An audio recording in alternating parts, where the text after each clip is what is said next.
Spiritual awakening isn't light and bliss, it's a death. And most people aren't ready to die. We like to think of spiritual awakening as this beautiful moment where everything makes sense and peace floods our lives. But that's a fantasy. The truth? A real awakening shatters your identity. It rips apart your illusions, exposes your shadows, and burns every comfort you've built your life around. It's not the beginning of serenity, it's the end of who you thought you were. There are 10 main reasons that's why most people don't survive it. They retreat, they numb out, they run back to the lies, because waking up hurts more than sleeping ever did. But if you want truth over comfort, keep listening. Number 1, your old identity must die. Your old identity must die completely, unapologetically, and without negotiation. Because you cannot carry the weight of who you used to be into the light of a new consciousness. The version of you that was shaped by survival, by trauma, by society conditioning, by fear, and by ego is not equipped to walk the path of spiritual truth. That identity was built to protect you, not to free you. It learned how to please others, how to perform, how to stay small, how to win approval, and how to hide your true essence behind roles and masks.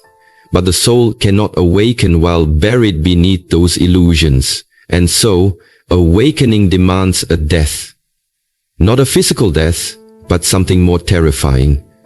An egoic death. The mind resists, fights, clings, screams and bargains, because it only knows how to exist as that persona. It will tell you that letting go means losing everything, status, relationships, identity, purpose. And it's right. You will lose everything that wasn't truly yours. But that's the point. You will feel like you are unraveling, like you are going insane, like you no longer know who you are or what this life even means. And that is the moment of true initiation. That is the funeral of your false self. And it must happen if you are to be reborn into what is real. The caterpillar does not become a butterfly by stretching its wings inside its old shell. It dissolves, it becomes unrecognizable, and so must you. There is no spiritual awakening without this destruction. If your journey has been comfortable, you haven't started yet. Awakening is brutal not because something is going wrong, but because something is finally going right. The soul is breaking through and the ego is terrified because its reign is ending. But if you dare to let the old self burn, to let the identity collapse without rescuing it, you will rise not as a version of your past, but as something unnameable, untouchable, and free. You don't find yourself by clinging to who you were. You find yourself by burying that version and listening to the silence that remains. That silence is where your true self has been waiting all along. Number 2. Comfort becomes your enemy. Comfort is the silent killer of spiritual growth. The seductive lie that whispers, stay where it's safe, stay where it's known.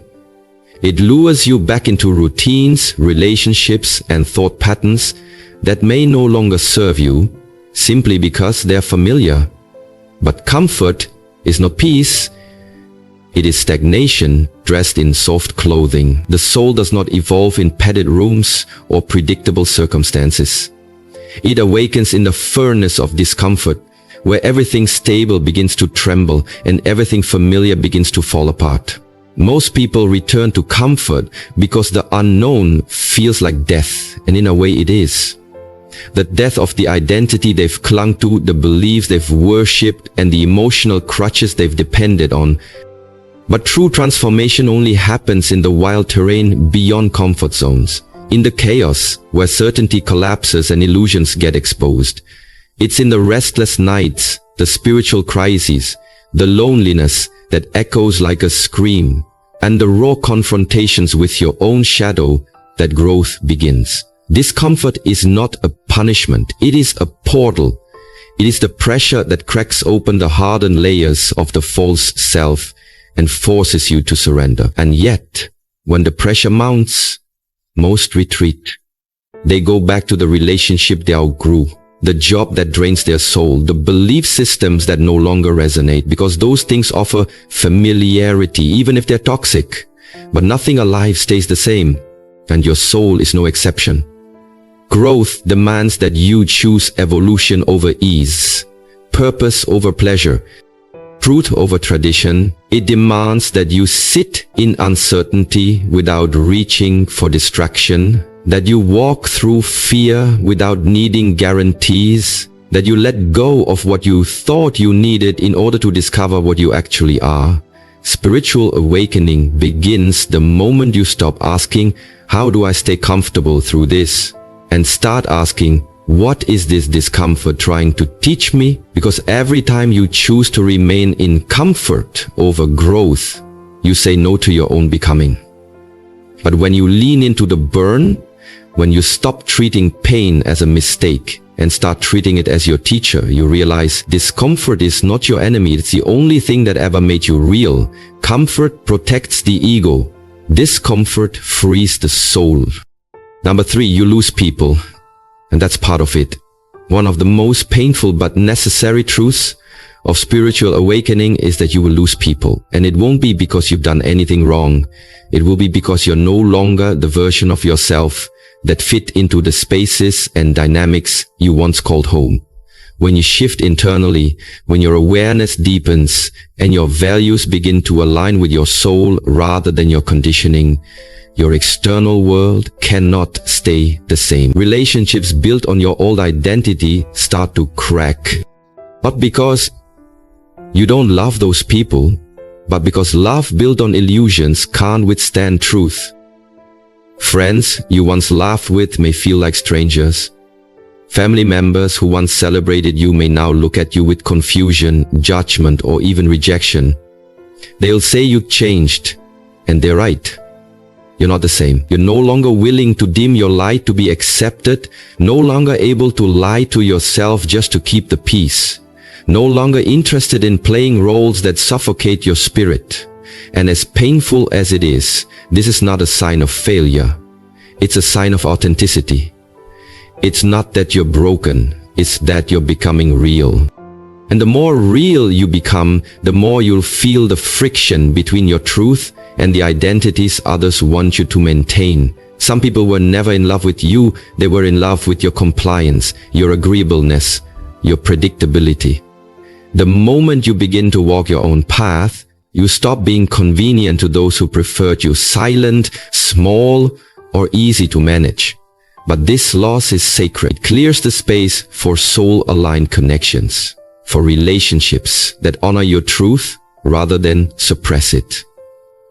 It teaches you how to stand alone, how to trust your own inner compass, even when no one else sees what you see.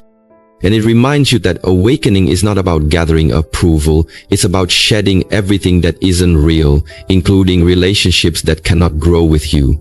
You will mourn, you will question yourself. But in time you will see that losing people was not a tragedy, it was a clearing. You weren't abandoned, you were unhooked, you were redirected. The price of awakening is high, but the cost of staying asleep is your soul. Let them go. The real ones will find you in the light. Number 4, there is no map. One of the most disorienting truths about spiritual awakening is that there is no map, no step-by-step guide, no universal timeline, no guaranteed destination. And that reality terrifies the mind, which is addicted to control, predictability, and structure. The mind craves certainty. It wants a checklist, a roadmap, a teacher who can say, "Do this, and you'll arrive." But awakening doesn't work like that. It is not a neat journey. It is messy, non-linear, and deeply personal. What liberates one person may feel meaningless to another. What feels like progress one day may feel like regression the next. There are moments of clarity followed by complete confusion, joy followed by unbearable grief, stillness followed by inner storms, and all of it is part of the process. The mind wants to label these fluctuations as success or failure, forward or backward, but the soul knows better. The path is not a straight line, it's a spiral, and it often takes you deeper before it lifts you higher. You may revisit the same emotional wounds again and again, not because you're stuck, but because each time you're peeling back another layer, facing the pain with more presence, more awareness, more courage. And this lack of structure, this unfolding without instructions, breaks down the mental frameworks you've used to navigate life. It forces you to let go of the illusion that someone else has the answers, that there is a perfect formula, that you can master awakening like a school subject. You can't. This is not a destination you reach by effort alone. It's a surrender into what you already are, beneath the noise of conditioning. That's why the mind panics. It cannot control what is not linear. But that's also why the soul expands. Because freedom was never meant to be found inside the walls of predictability. The absence of a map isn't a flaw in the journey. It's the very thing that makes the journey sacred. It requires trust in the unknown, faith in the unfolding, and a willingness to walk blind while feeling everything fully. You are not here to follow someone else's path. You are here to walk your own, even if no one understands it, even if you don't understand it. Because awakening is not about reaching a fixed endpoint. It's about becoming radically honest, deeply present, and fully alive in a process that can't be controlled, only surrendered to. Number 5. Your mind will turn against you. During a spiritual awakening, one of the most jarring and often terrifying experiences is realizing that your own mind, the very thing you've relied on to navigate life, can and will turn against you. As soon as you begin to peel back the layers of your conditioned self and step toward truth, the inner voices that once whispered beneath the surface rise up in full force. Doubt screams that you're delusional. Fear insists that you're unsafe without the structures you're shedding. Shame creeps in and tells you that you're not worthy of this transformation, that you're broken, that you'll be abandoned. These voices are not new. They've always been there, but awakening removes the distractions that kept them hidden. And that's what makes it feel unbearable. You're no longer numbing, avoiding, or unconsciously agreeing with them. Instead, you're sitting in raw, unfiltered silence where they echo the loudest. The mind, especially when faced with the collapse of its old identity, reacts like a cornered animal. It will do everything it can to maintain control. It will fabricate chaos, invent imaginary futures, drag up past traumas, and loop you in obsessive thought patterns just to pull you back into the comfort of unconsciousness. But here's the paradox. This chaos is not a sign of failure. It's a sign of progress. These voices are rising because you've disturbed them. They don't want to be seen, because to be seen is to be exposed, and to be exposed is to be transformed. Awakening brings light to the parts of yourself you've disowned. The inner critic, the wounded child, the anxious mind, the part of you that believes love must be earned through suffering. And when you bring awareness to these parts instead of running from them, you reclaim power over your own inner landscape. But make no mistake, this confrontation is brutal. It's not romantic or easy or linear. There will be nights where you question your sanity, where it feels like your mind is eating itself alive, and the temptation to shut it all down will be immense. But if you can sit in that fire, if you can listen without believing, observe without attaching, and feel without fleeing, then something miraculous happens. The mind begins to quiet, not because it has been conquered, but because it has been seen with compassion. And that's where the shift begins. Not by silencing the mind, but by no longer being ruled by it. Number 6, solitude is a requirement, not a side effect. Solitude is not some unfortunate byproduct of spiritual awakening. It is the requirement, the crucible, the sacred space where the real work begins. You won't awaken in a crowd, because awakening demands a level of intimacy with yourself that cannot happen when you are surrounded by noise, distraction, or the expectations of others. In solitude, all the masks fall away. There is no one left to impress, no one to validate you, no one to rescue you from your own reflection. And while that level of stillness can feel unbearable at first, it is in those quiet, stripped-down moments when no one is watching, when no one is affirming your worth, that you finally come face to face with the truth of who you are. Not who you pretended to be, not who the world told you to become, but the raw, unfiltered being underneath all the stories. And yes, it can be lonely, deeply, achingly lonely. Because when you start to detach from the external world, you realize just how much of your identity was built through relationships, roles, social feedback, and noise. But in that void, something extraordinary happens. Your soul starts to speak. In the silence, you hear the subtle callings of your truth. The buried pain you've avoided, the longings you silenced to fit in. Solitude becomes a mirror that doesn't lie. It reflects your shadows and your light. It shows you where you're still performing and where you're finally beginning to live honestly. And that's where transformation happens. Not on a stage, not in group consensus, not in the echo chamber of opinions, but alone, in stillness, in the depth of your own presence. The reason most people fear solitude is because they've confused aloneness with abandonment. But the deeper you go, the more you realize that solitude isn't empty. It's full of clarity, full of presence, full of wisdom. It strips away what's false so you can stand, perhaps for the first time, without leaning on the world to define you. You discover that your connection to yourself, to the divine, to the infinite, doesn't require an audience. It requires a willingness to be with what is. And in that sacred silence, where you are no longer performing, but simply being, awakening doesn't just begin, it becomes inevitable. Number 7, you must unlearn everything. Spiritual awakening is not an accumulation of knowledge.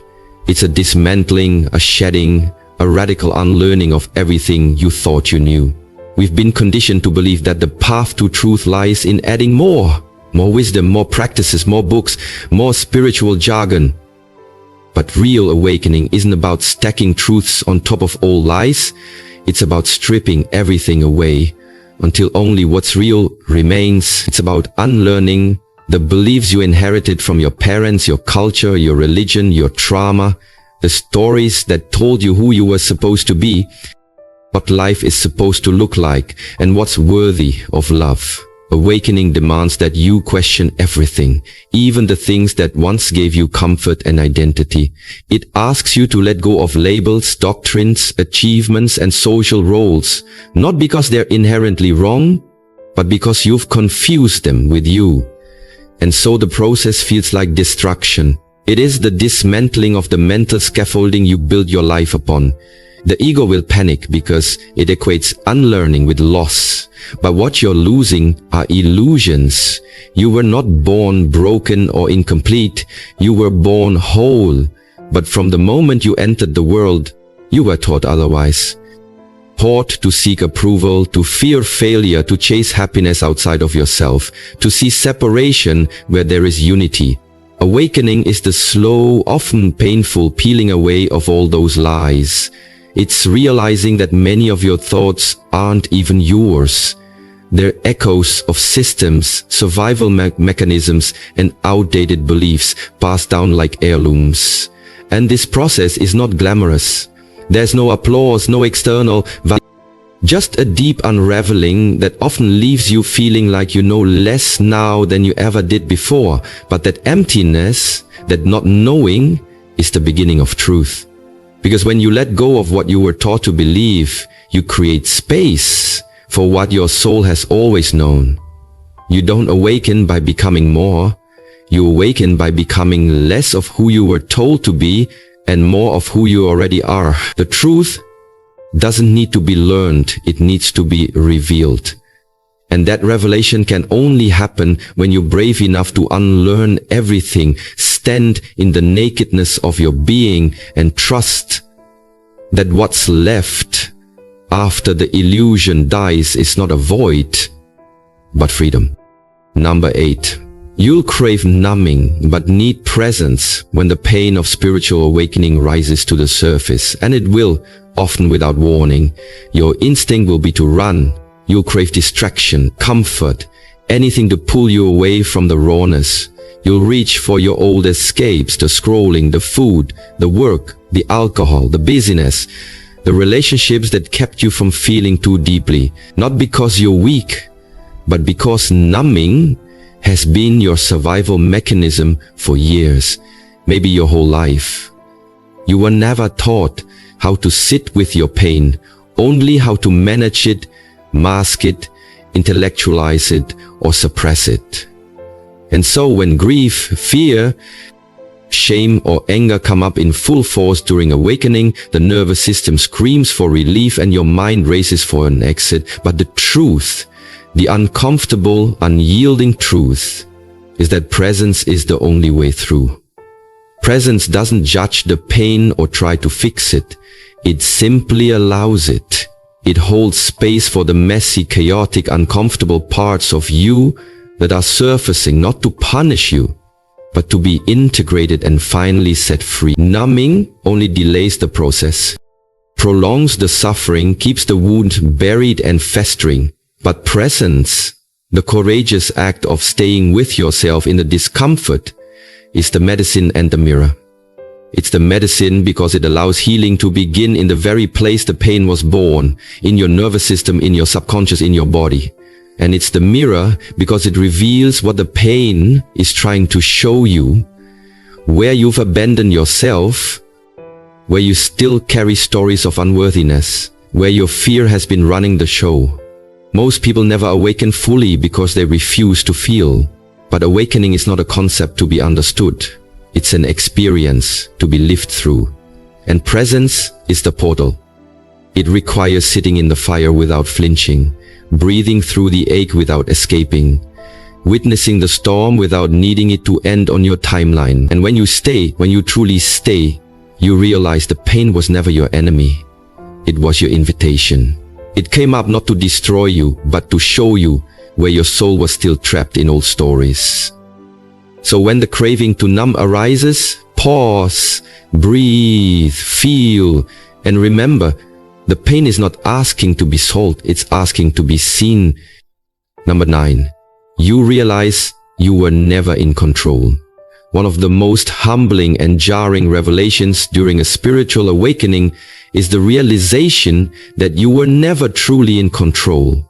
Not of your life, not of your circumstances, not even of your own path.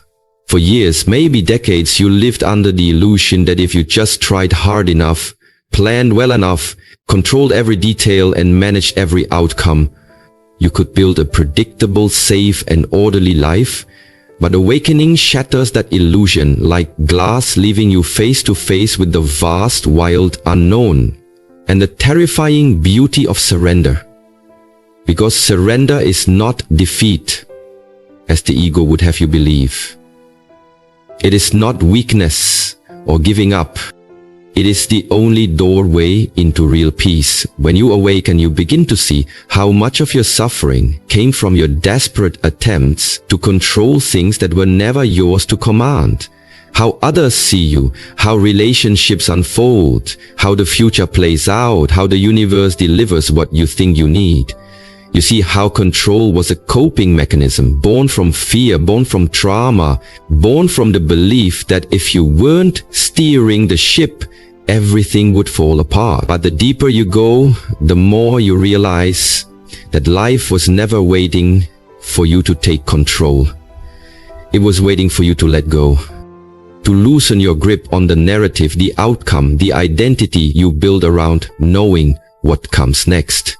True surrender doesn't mean you stop showing up. It means you stop forcing what doesn't flow. It means you trust the intelligence that's been guiding your life all along, even when you couldn't see it. It means you learn to ride the waves instead of trying to command the ocean. And yes, letting go of control is terrifying at first. It feels like death to the ego because in many ways it is. But on the other side of that surrender is freedom. Real freedom. The kind that doesn't depend on perfect plans or external circumstances.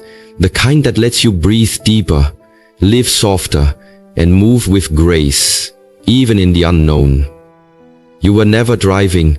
You were never meant to. And when you finally stop gripping the wheel and allow life to unfold through you, not because of you, you find what control could never offer. Peace, alignment, and the quiet knowing that everything is happening exactly as it's meant to. Number 10. Most people stop at the pain. Most people, when faced with the pain of awakening, stop right there, at the threshold. They get a glimpse of the truth, a flicker of something deeper, something real, and then they retreat. Not because they don't want to awaken, but because they didn't expect the process to hurt that much. They thought awakening would feel like bliss, not like being ripped apart from the inside out. But the truth is, awakening is a death before it's a rebirth. It burns through everything false, the masks, the roles, the attachments, the identities you've clung to for survival. And that burning, emotional, psychological, even physical, feels like too much for most people. So they go back to the distraction, the comfort, the noise, the numbness, back to sleep. But those who are willing to keep walking, who don't run from the fire, but through it, discover something far greater than fleeting happiness. They discover liberation. Because on the other side of the pain is not a better version of your old life, it's the end of the illusion that you needed that life to be whole in the first place. Liberation is not about escaping suffering, it's about no longer being bound by it. It's the freedom that comes when you stop fighting reality, when you stop needing things to be different to feel at peace. But to get there, you must be willing to sit in the dark long enough for your eyes to adjust. You must face the grief, the shame, the fear, the disillusionment, not as enemies to be conquered, but as messengers guiding you back to truth. Pain is not the end of the road. It's the beginning of awakening. And if you trust it, if you surrender to it without flinching, it becomes your teacher, your purifier, your passage. Most people never reach this point because they believe pain means something is wrong. But in awakening, pain often means something is finally being seen. And to see clearly, to see without the distortions of ego and fear, is the most liberating experience a human being can have. So yes, the fire is real. It will consume everything that isn't you. But let it. Because what remains once the smoke clears is not just truth, is the unshakable peace of finally coming home to yourself.